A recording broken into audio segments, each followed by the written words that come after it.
My boyfriend cheated on me with my best friend, then had the audacity to humiliate me at a party in front of everyone, calling me needy and too intense. I thought I was broken beyond repair. But a messy breakdown led to the most badass glow-up of my life, and when he came crawling back, I made sure he saw exactly what he lost. If you had told me back then that Noah would end up being the most painfully humiliating lesson of my life, I would have laughed. I would have said, "Noah, please. He worships the ground I walk on." Yeah, cute, right? We met during the most cliche moment ever, at a coffee shop. I was standing in line at Bean Hive, trying to juggle my laptop, AirPods case, and a rapidly disintegrating oat milk latte, when someone behind me offered to hold my laptop so I wouldn't drop it. That someone was Noah, messy brown hair, denim jacket with frayed sleeves, and this lopsided grin like he knew exactly what he was doing to my nervous system. He was charming, smooth in that soft boy with depth way. He quoted Mitski and had tattoos with meaning. We started talking, then texting, then spending entire weekends in his apartment, binging indie horror films and pretending our lives weren't quietly merging into one. I was hooked, fast, and he seemed all in too. He'd leave cute notes in my hoodie pockets, pick up my favorite snacks just because, say things like, "I don't believe in soulmates, but if I did, it would be you." And look, I'm not an idiot. I've had situationships, I've been ghosted, orbited, emotionally breadcrumbed, you name it. But Noah felt different. He made me believe I wasn't just an option, that maybe, for once, I was someone's home. But the thing about love bombing is that it always burns too bright, too fast. And what I mistook for real connection was just the first act of a heartbreak I never saw coming. We started dating in October. By January, I'd introduced him to my best friend, Sadie. Big mistake. Huge. Sadie and I have been through everything: failed exams, bad hookups, one legendary spring break trip involving a fake ID and a motorbike. She was ride or die. So when she texted me one night saying, "Dude, Noah's cute as hell. I get why you're into him," I didn't even flinch. I just laughed. I trusted her. That was mistake two. The first time I felt something off was at a party. I caught them talking in the kitchen alone, lights low, music blaring, and when I walked in, they snapped apart like teenagers getting caught. Noah laughed it off. Sadie changed the subject. But I knew something inside me shifted that night. After that party, I tried to shake it off. I really did. I told myself I was being dramatic, paranoid, maybe even jealous, which was wild. Because hello, I was his girlfriend, and she was my best friend. But that's the thing about gaslighting yourself, it works best when you're already tired of being too much. So I played it cool, smiled through it, brushed off how Sadie had suddenly started asking about Noah more than usual. Like, is he still working on that short film? Or, do you guys ever fight? You seem too perfect. Weirdly specific questions. Then there was Noah, who had always been clingy and emotionally gooey, but lately he'd started pulling away, subtly.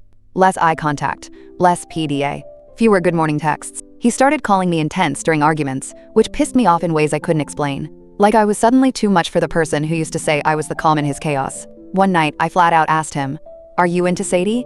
He didn't even flinch. Just stared at me for a second, then smirked like I was a child having a tantrum. "You're seriously asking me that? You need to chill. This insecurity thing is getting old." I felt like I had just been slapped, so I backed off. I told myself maybe I was spiraling, that maybe they were just vibing as friends. I hated how much I wanted to believe that. But then came the screenshot. It was a Wednesday night. I was scrolling through TikTok, eating cold leftover pasta in bed, when my friend Lena, who's friends with Sadie too, sent me a screen recording of Sadie's private story. And yeah, I know what you're thinking. Why were you not on the private story? Great question. I had no idea I'd been removed. Until then. The video? Just a few seconds long, but enough. Sadie, filming herself in Noah's hoodie, laying on his bed, zooming in on a vinyl he had mounted on the wall that I gave him for our 2-month anniversary. Captioned, "Your girl could never." I stared at the screen so long my eyes started watering. Not from crying, just pure shock. My mouth literally dropped open like in a cartoon. It didn't feel real. Like, there was no way this was my life. No way the guy I'd trusted with every soft part of me was letting my best friend play dress up in our relationship. I wanted to scream, throw my phone, burn something. But instead I did what most emotionally wrecked 20-somethings do. I texted him. "Wanna tell me why Sadie's posting from your bed?" Noah didn't answer for 10 minutes. TEN. And when he did, wow. "You're stalking private stories now? That's seriously toxic." I felt my throat tighten. He didn't deny it, didn't apologize, just flipped it on me like I was the crazy one. I couldn't sleep that night. I kept refreshing his Instagram like he was gonna post something, some confession, some clue, anything. He didn't. He just kept living like nothing happened. And the next day, he texted me like normal, as if we hadn't just crash landed into betrayal. "Wanna come over tonight? Got your favorite wine."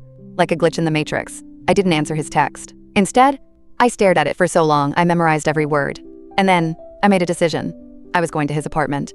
But not to forgive him. I showed up at Noah's apartment, wearing the exact same hoodie Sadie had worn in that video. I don't even know why I did it. Petty vengeance? Dramatic symbolism?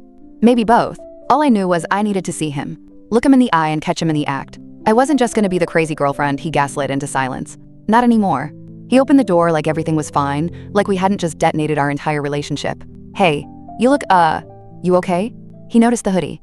Good. I wanted him to.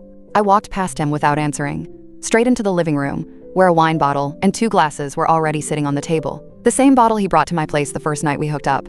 Nostalgia was punching me in the face, but I kept it together. Barely. You and Sadie? I asked, turning to face him. No build-up. No warm-up. Just straight to the kill shot. He blinked, caught off guard. What? No, don't. Lie. I pulled out my phone and played the screen recording. Full volume. The second Sadie's smug little smirk showed up on screen, his face dropped. Gone was the smooth talker. The king of excuses. He looked like a kid who just got caught shoplifting. But he still tried. She was just over. We were hanging out. That doesn't mean anything. Oh yeah? I said, voice shaking. Was she wearing your hoodie by accident? Did her body accidentally end up in your bed too? Silence. Just fucking silence. The kind that makes your ears ring. Finally, he sighed. Okay, fine. It happened once. But it didn't mean anything. You've been so distant lately, and Sadie was just there. I laughed, out loud. It came out more like a bark. I've been distant? I repeated. I felt something was wrong and you made me feel insane. You called me toxic. You made me question myself for weeks. His whole face shifted, annoyance creeping in. You're being dramatic. Wrong move, dude. Don't you dare, I said, my voice sharper than I'd ever heard it. You cheated. With my best friend. You don't get to tell me how I should react. He sat down on the couch like he was tired, like he was the one emotionally drained. You act like this is some huge betrayal, he muttered. We weren't even that serious. That sentence? We weren't even that serious. It hit me harder than anything else. Harder than the cheating, the lying, the gaslighting. Because it was a slap in the face to everything we'd built. The nights he held me while I cried about my dad. The way he'd said I was the first person he could actually breathe around. The playlists. The little notes. The wine bottle on the table. All of it, rewritten in one sentence like it never mattered. So I picked up the wine glass he'd poured for me and poured it straight into his lap. That serious enough for you? And I walked out. My hands were shaking so hard I could barely get my keys into the ignition. But the second I pulled out of his driveway, I screamed. Not cried, screamed. Like a primal, guttural, I've had enough of this shit kind of scream. I didn't go home. I drove straight to Lena's place. She didn't ask questions, just opened the door, handed me a blanket, and let me crash on her couch. I stared at the ceiling for hours, numb and vibrating with every emotion at once. My boyfriend cheated with my best friend, then blamed me, then told me we weren't serious. And yet, part of me still missed him. What the actual FK was wrong with me? I thought that would be rock bottom. That nothing could top the betrayal, the wine glass, the breakup. But then I got the invite to Sadie's birthday party. And guess who else was going? I shouldn't have gone. God, I shouldn't have gone. But when Lena handed me her phone and said, "You seeing this? Pull," I couldn't help it. There it was, a perfectly filtered Instagram story from Sadie, captioned "It's giving birthday baddie," followed by the details of her little rooftop soiree. And yes, she invited me. The same girl who FKED my boyfriend and filmed herself in his bed, thought it was chill to include me in a group text like we were still besties. Like I didn't know she was the reason my relationship crumbled. I wasn't going to respond. I wasn't even going to read the full invite. But something inside me snapped. Maybe it was curiosity. Maybe I wanted closure. Maybe if I'm being brutally honest, I wanted revenge. The petty, dress too hot, smile through the trauma kind. So I texted back. Wouldn't miss it. Lena came with me. Thank God. She helped me pick out a dress that screamed, "I'm thriving without you, tight, black, and dangerous." I straightened my hair, threw on some glossy lips, and looked in the mirror like I was suiting up for emotional war. The party was on the roof of Sadie's new apartment. String lights, cheap champagne, too many influencers trying to act casual in stories they clearly staged 5 times. And then I saw him. Noah. He was there. Of course he was, wearing that smug little smirk, like none of this had ever happened. And Sadie? She ran up to me like we were still besties from season 1. "Oh, MG. You came." She hugged me. I let her, because I'm a better actress than she is. "You look amazing," she said, eyes flicking up and down like she wasn't expecting me to be breathing, let alone glowing. I just smiled. "Thanks, babe. So do you. I love that shade of desperation on you." Her smile faltered. "Only for a second." Lena snorted. I mingled. I danced. I sipped flat Prosecco and pretended I didn't notice Noah watching me from across the rooftop.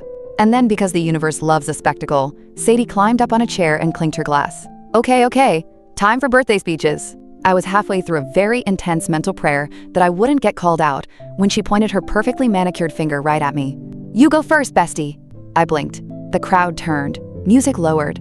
and my entire stomach dropped. She was doing it on purpose. She wanted to humiliate me, set me up to either look bitter or pathetic. But she didn't know I came prepared. I walked up, took the mic, and smiled like I'd never been happier. Wow. What a night. Happy birthday, Sadie. You look gorgeous. Honestly, this whole thing is super impressive. Almost as impressive as the way you managed to slide into my boyfriend's pants without breaking a nail. The rooftop went silent. She froze. Noah's face strained. Someone in the back literally gasped. I kept going. But hey, who am I to ruin the vibe, right? So here's to you, Sadie. May your next year be filled with as much loyalty as you give, which, judging by recent events, is none at all. I handed her the mic, blew her a kiss, and walked the FK off that rooftop, with Lena trailing behind me, whispering, "Holy shit, you did not." I did, and it felt amazing, for like 5 whole minutes, until I got home, and everything crashed again. Because here's the thing, no one tells you about confrontations. Even when you win, it still hurts. I cried myself to sleep that night.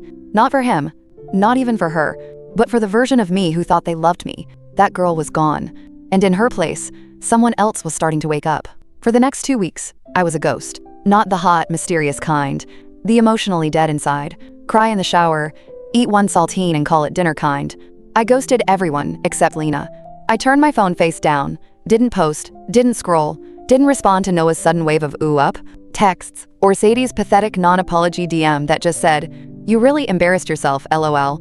Maybe work on your self-worth." 3. My self-worth? Baby. That's what I was working on. You just didn't like that I started.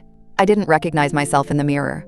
Eyes puffy, skin dull, hair in a constant state of dry shampoo panic. And still, I stared. Every day, stared at the girl who let someone make her feel small, who stayed quiet when things felt off, who believed love meant shrinking yourself to make someone else feel comfortable. And then one morning, I did something kind of stupid but also kind of symbolic. I bleached the ends of my hair. Myself. At 2 a.m. Was it patchy? Yup. Did I accidentally turn a chunk orange? Also yes. But something about looking in the mirror and seeing a version of me that looked different, not broken, just different, made me feel like maybe I could actually be different too. I started small. Went back to the gym, even though the treadmill made me want to die after 5 minutes. Started eating real food again, like actual meals. Journaled all the rage I didn't post online. The pain. The regret. The simmering need to become so unrecognizable they'd regret breathing near me. And Lena? She was my ride or die through all of it. She'd pop in with iced coffee and stupid memes, force me to get outside, helped me unfollow and block both of them from every platform, even the obscure ones. Yes, we found Sadie's Pinterest and deleted that to scorched earth, baby. Then came the night that changed everything. Lena dragged me to a bar. Not a club, just this chill little dive where people wore thrifted denim and pretended to understand craft beer. I wasn't ready for flirting, or dating, or eye contact really. But I went, and there, sitting at the bar wearing a hoodie with the office quotes on it and sipping something green and suspicious, was this guy, Eli. He looked normal, which is exactly what I needed. No curated aesthetic, no tortured artist energy, just a soft smile and kind eyes. He walked up to me first, complimented my patchy hair bleach job, unironically. I laughed. For the first time in weeks, I really laughed. We talked for hours. Music, dumb movies, how we both hate raisins and cookies. He didn't ask about my ex. I didn't mention Sadie. It wasn't a date, just a moment. A reminder that not all attention has to come with strings or secrets. When we left, he didn't even ask for my number. Just said, "Hope I see you around," and gave me this little wink that felt like a warm hoodie in October. And maybe that's when it clicked. I didn't want Noah back. I didn't want revenge on Sadie. I wanted me back. And maybe, just maybe, I was starting to find her. The next morning, I woke up to a text. From Noah. "Can we talk?" 3 words. One last chance to break me. Or finally set me free. I stared at Noah's text for a full 20 minutes. "Can we talk?" Just 3 words. But they hit like a truck. I could have ignored it. Left him on read like he deserved. But part of me, ugly as it is, wanted to hear what he had to say. So I texted back. "Sure. 1 hour. At that park near your place." Lena was halfway through her morning yogurt when I told her. "You're meeting up with him?" she said, nearly choking on a strawberry. "Not to get back together," I said. I need to look him in the face and end it. Properly." She didn't love it, but she didn't fight me either. Instead, she handed me her sunglasses and said, "Make sure you look hot while you do it." An hour later, I was sitting on a park bench, legs crossed, hair pulled back, oversized hoodie that smelled like a clean slate. I saw him walking up from across the path and felt nothing, no butterflies, no anxiety, no ache in my chest, just this weird, calm silence. Like I'd finally stepped out of a storm. He sat down next to me, way too close for someone who'd betrayed me. He looked tired, shaggy, like the guilt had started eating him from the inside out. I didn't know how to reach out, he started. I've been thinking about everything, and I'm sorry.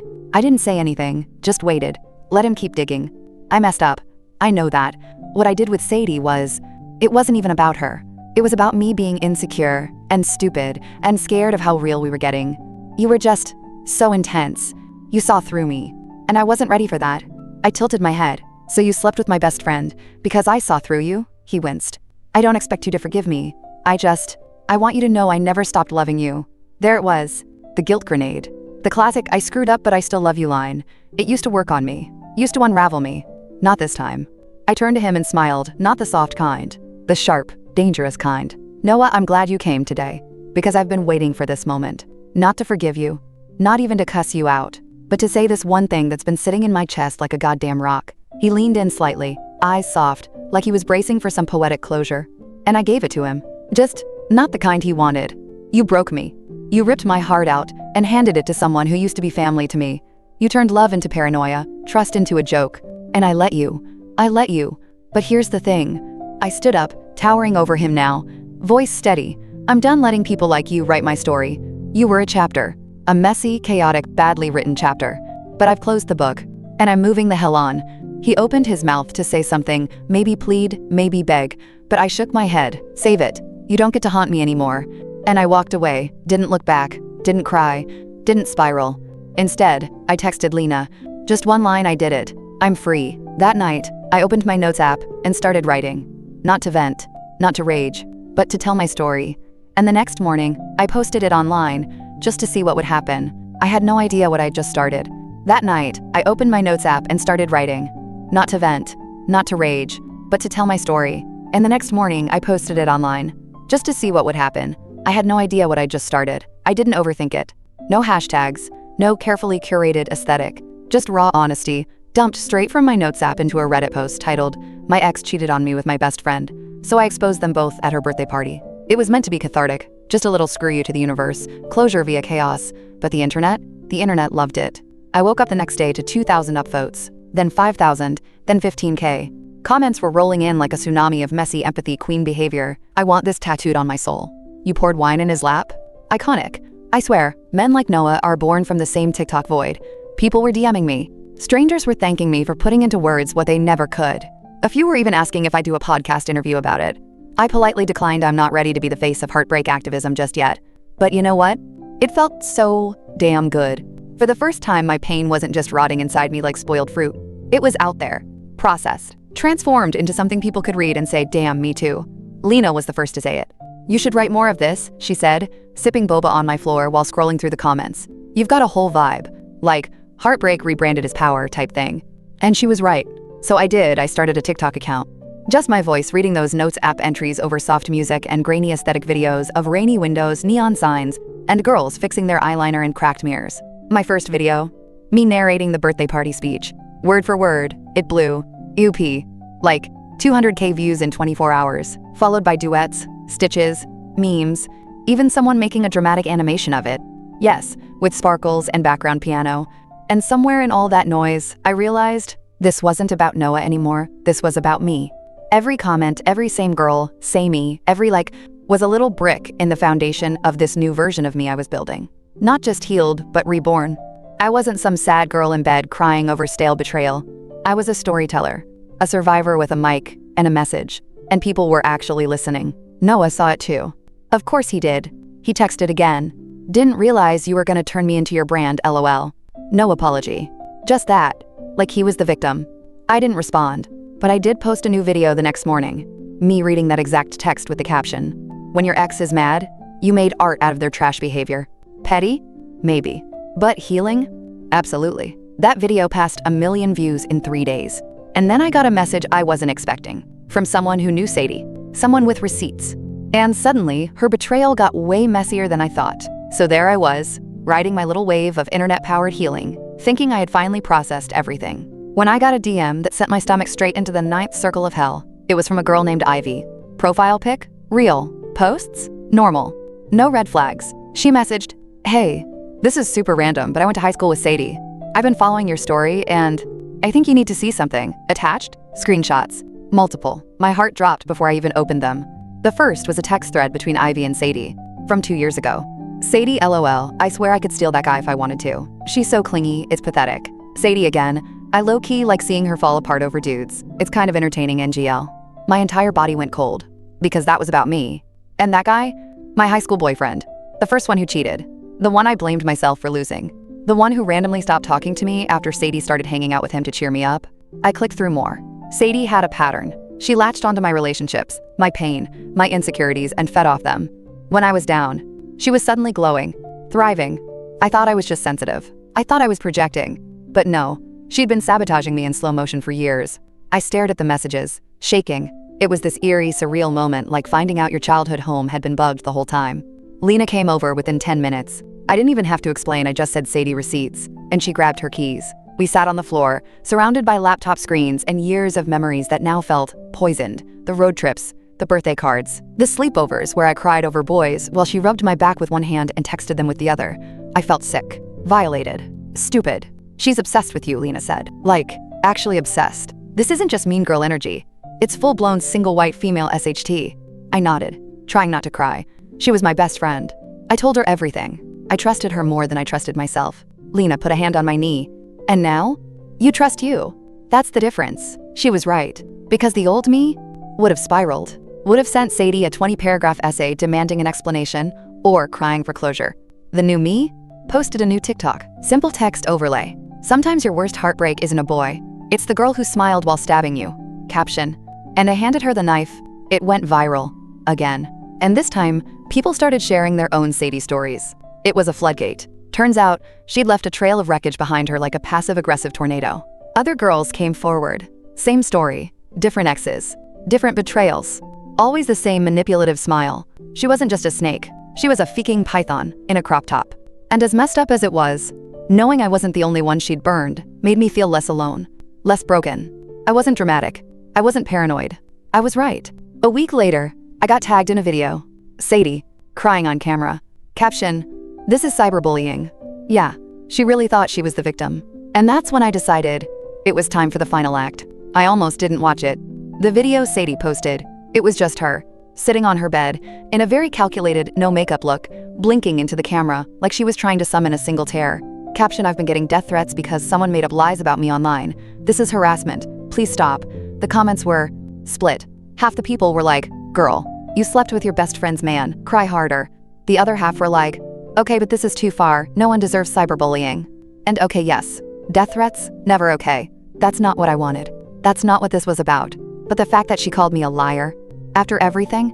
No, baby, not today. I wasn't going to let her rewrite the narrative and play the poor little misunderstood villain. So I made one final video. It opened with me holding my phone up, face bare, voice calm. Hey, this is for the people who think I made it all up. I dropped in Ivy screenshots, the texts, the timestamps, the proof. Then I showed the receipts from my relationship with Noah, the notes he wrote me, the matching hoodie I wore to her party, the playlist titled For Her he made a week before he hooked up with her. And then I looked straight into the camera. Sadie, if you're watching this, and I know you are, this didn't happen to you. It happened because of you. Actions have consequences. You don't get to play victim just because the mask fell off and people saw what was underneath. I ended it with the same line I used when I walked away from Noah. You don't get to haunt me anymore. Posted. Done. And then I logged off. Because sometimes, you gotta drop the mic and walk the FK away. The video exploded.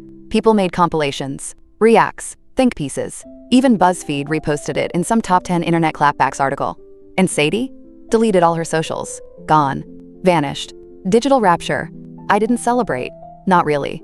Because at the end of the day, this wasn't about winning or dragging someone for clout. It was about finally taking the pain that used to consume me and turning it into a spotlight.